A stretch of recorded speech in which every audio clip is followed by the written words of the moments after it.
Hi again, everyone. This is Mike Lowe, and this is a quick update on our Same Old Lions franchise.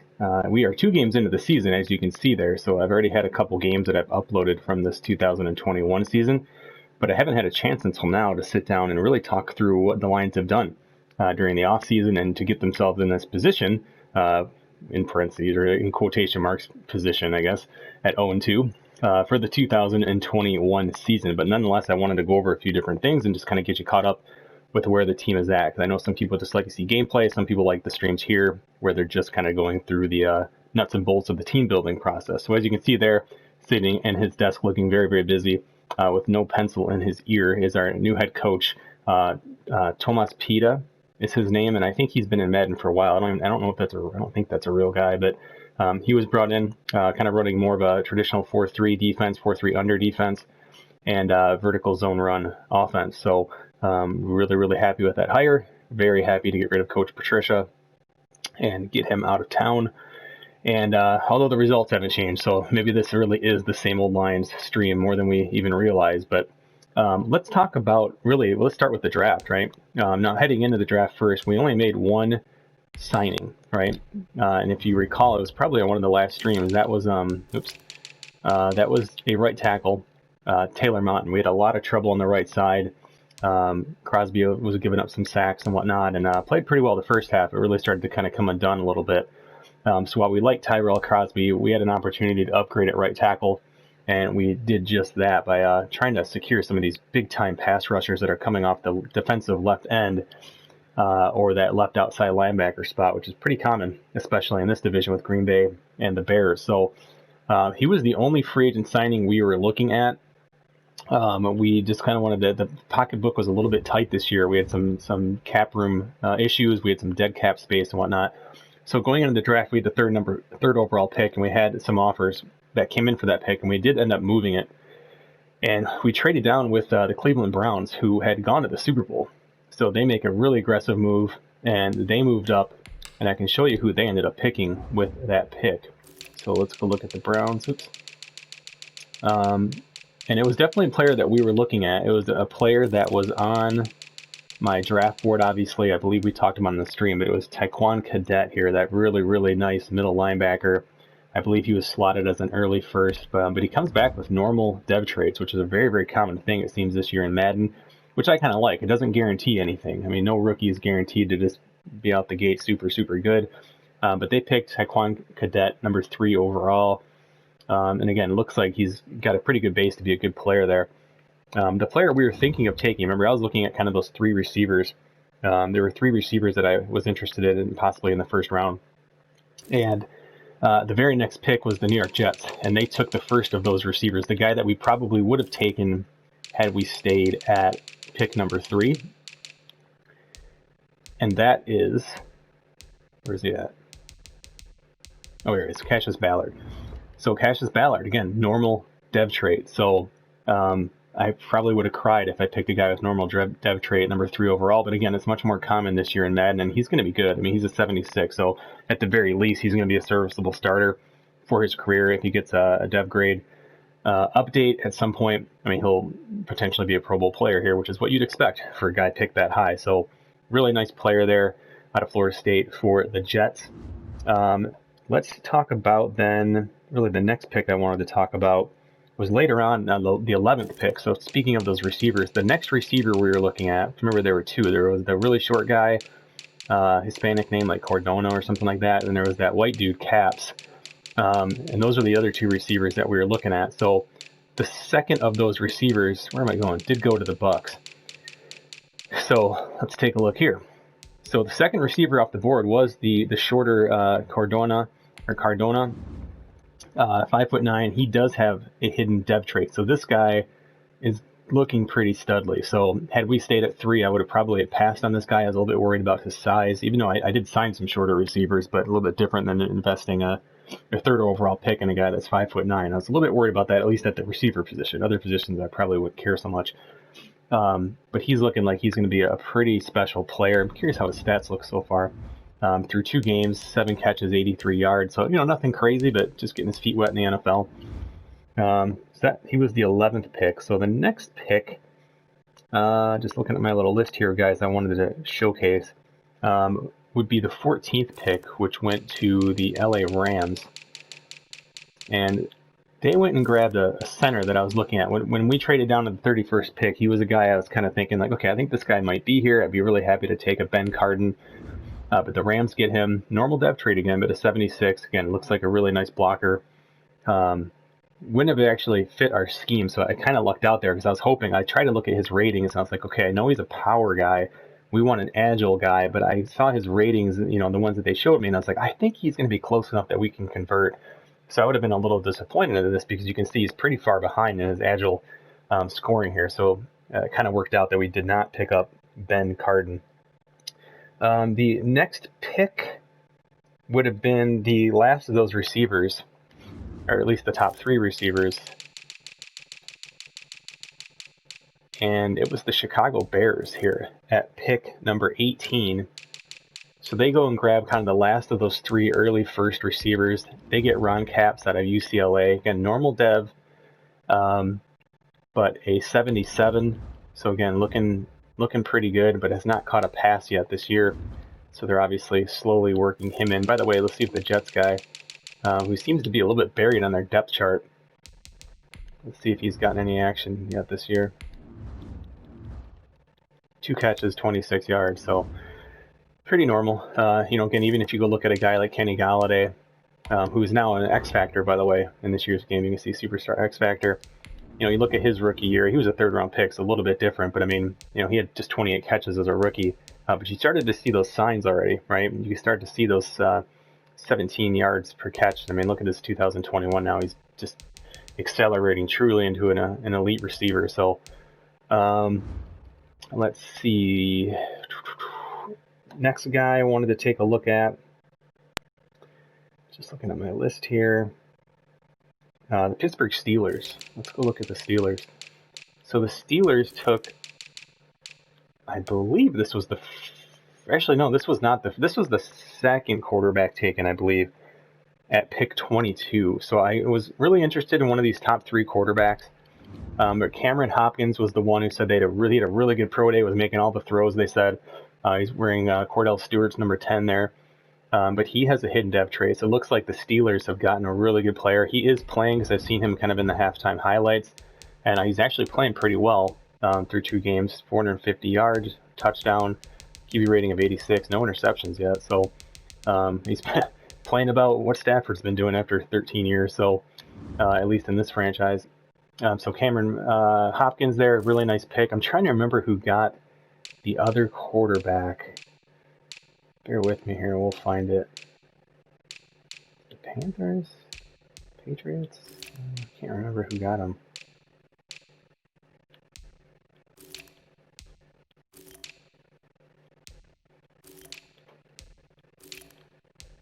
But I want to show you him.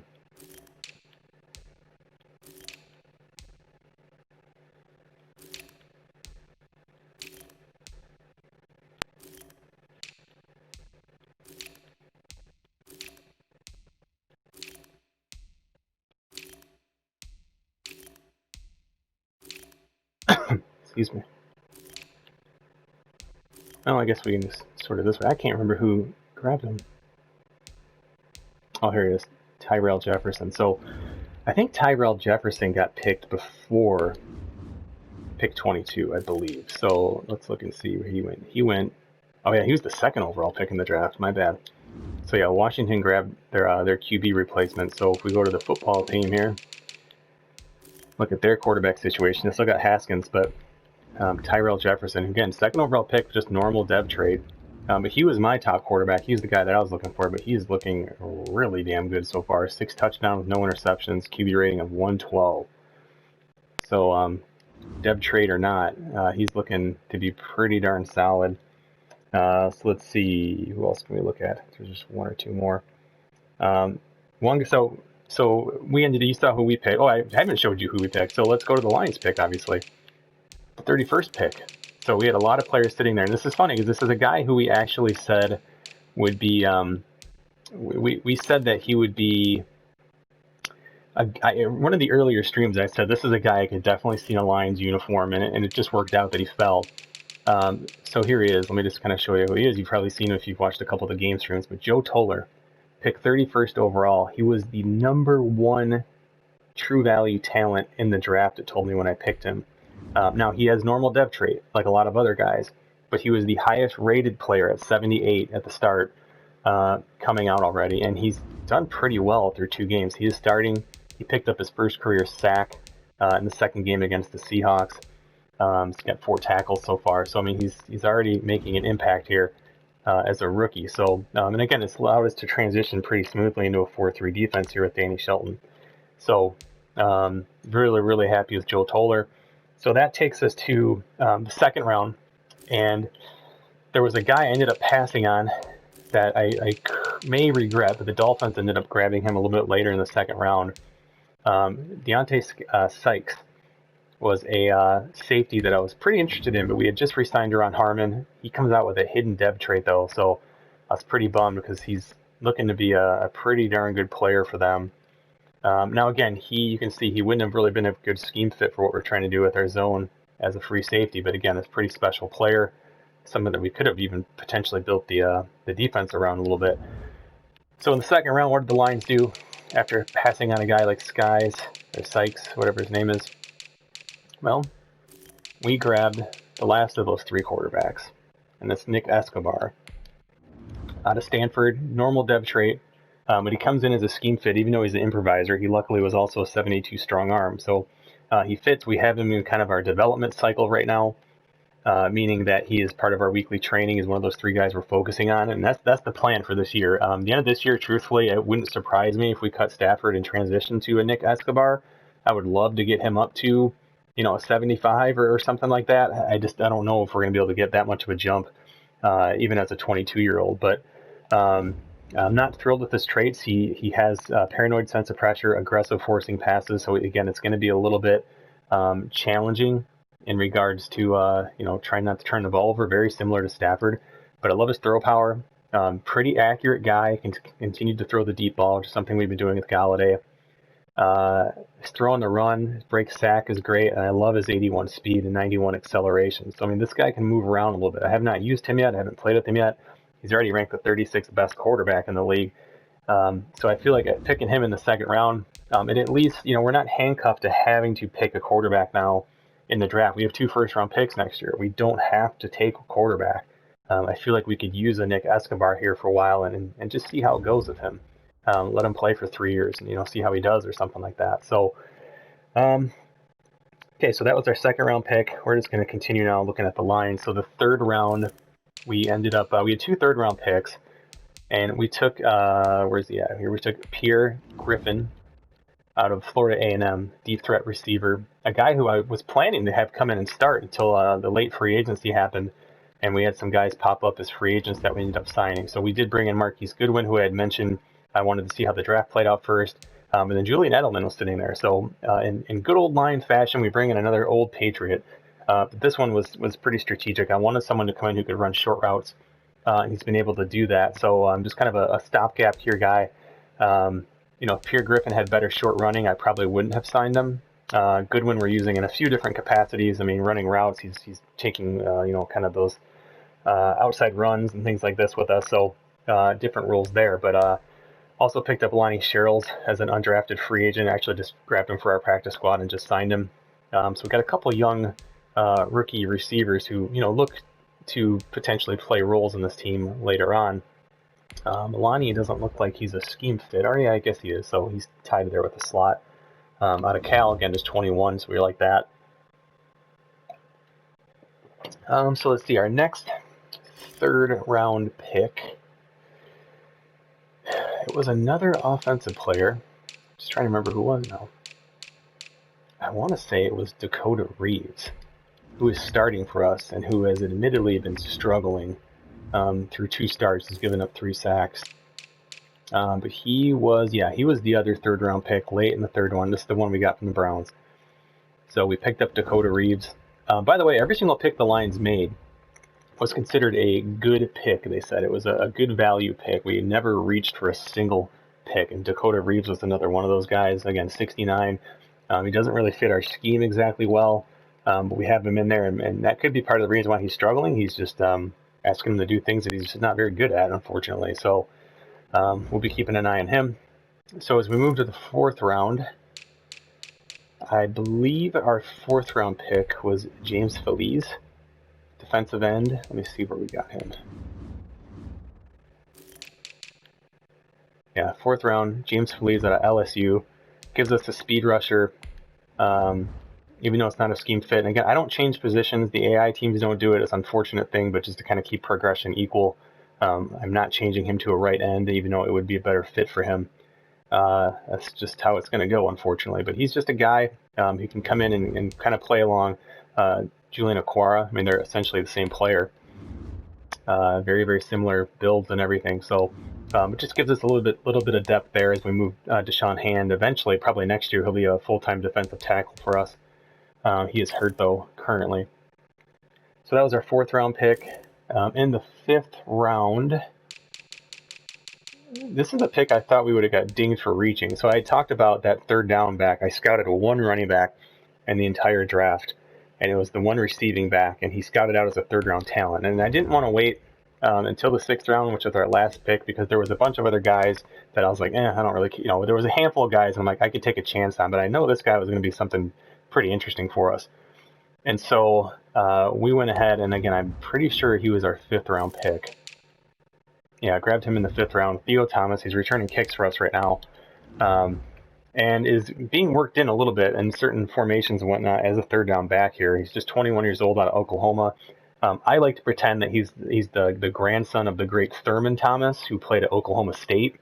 So again, that's been kind of the laughing storyline I have for myself here, is just thinking of Thurman Thomas's long-lost grandson here, Theo Thomas, out of the great state of Oklahoma. So again, nothing, no too crazy ratings, but I love the catching. I love the short routes, and can make run after catches, which is obviously super important for a running back. So yeah, grabbed him. And then we had that 6th round pick that I was just kind of using on any kind of player that looked interesting, and we used it on Tavon Stewart. Again, considered a good pick. Run stopping outside linebacker, just kind of gives us some depth out of Oregon State. Yeah, he's just kind of there right now, just filling out the roster a little bit. So let's see. Let's go and take a look now at the rest of the team. Just kind of see how things are shaping up so far. On offense, not too many huge changes. I mean, Stafford, well, we did pick up, who was just sitting there as a free agent. So the Bears contacted us about Kerryon Johnson. So we did trade Kerryon Johnson for a couple 2023 picks, a 2nd and a 3rd, or I forget now. I honestly, they definitely overpaid for him, especially he had a 1-year deal, and a guy like Philip Lindsay was sitting there in free agency. But I said, hey, screw the Bears. They want this guy, and he does fit their scheme better. He's more of a power back. And so they have Kerryon Johnson. They're also 2-0, the Bears, so it worked out. And then we used some of that money. We had to get really creative with our cap space, though, because Edelman cost about $7 million, even though he's 35 years old. But he filled the role. We had the cap space. Had to maneuver the cap a little bit in order to get Philip Lindsay in the mix. But he's been good for us so far. Again, just a 1-year deal. We'll see if we bring him back. But him and DeAndre Swift have been, kind of a nice 1-2 punch. We bring up Bo Scarborough from the practice squad and back from the 2019 team as kind of a power back. Then, of course, Theo Thomas. Galladay, I mentioned, got the upgrade after making the Pro Bowl to an X Factor. We have Edelman there as the number 2 receiver. He goes to the slot when we bring in 3. So Goodwin moves to the outside, and then we got Griffin. Again, 2 rookies kind of filling out some depth. On the lines, we saw Dakota Reeves. Other than that, it's kind of business as usual. Crosby moves from tackle to guard. Hunter Bryant's actually been pretty good for us. This was an undrafted free agent by the Lions after the 2020 draft, considered one of the best, if not the best, tight end prospect in the draft who went undrafted. He's actually been pretty good. He's been getting open. I've liked him so far. They did apparently a terrible job of making him look anything like his real life self there. That's quite the difference, but nonetheless. Let's see. So on defense, I mentioned Deshaun Hand is out with an injury, but otherwise he would be at the left end spot. We've now moved Flowers over there, and that lets kind of our little pass rush duo I was talking about get some action in. Of course, Toller, Shelton filling out the defensive tackle spots. Okuda, who we learned is a superstar, has been progressing well, and I've just put him at cornerback 1 for now. Just kind of letting him really get into the mix now as a full-time starter. Of course, Coleman, Trufant's still there, so we got plenty of depth at corner so far, which has been nice. Signed this guy off a practice squad, just 21 years old. So again, just a developmental project. Harmon gave up a terrible play, kind of the game-losing play against Seattle. If you've seen that stream, I showed the replay. It was just brutal. So that's a bummer. That's a position we need to upgrade. Absolutely need to upgrade. I had signed Kiko Alonso.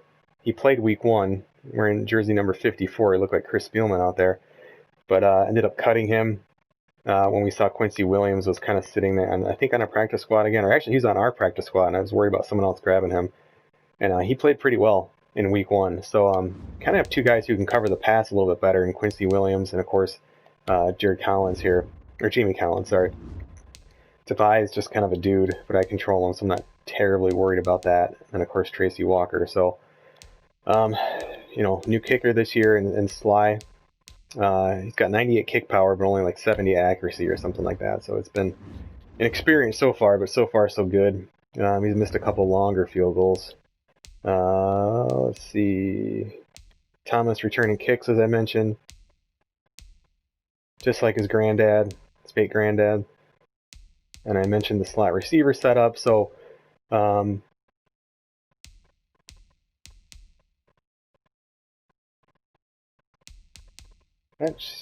yeah, okay, never mind. It is right.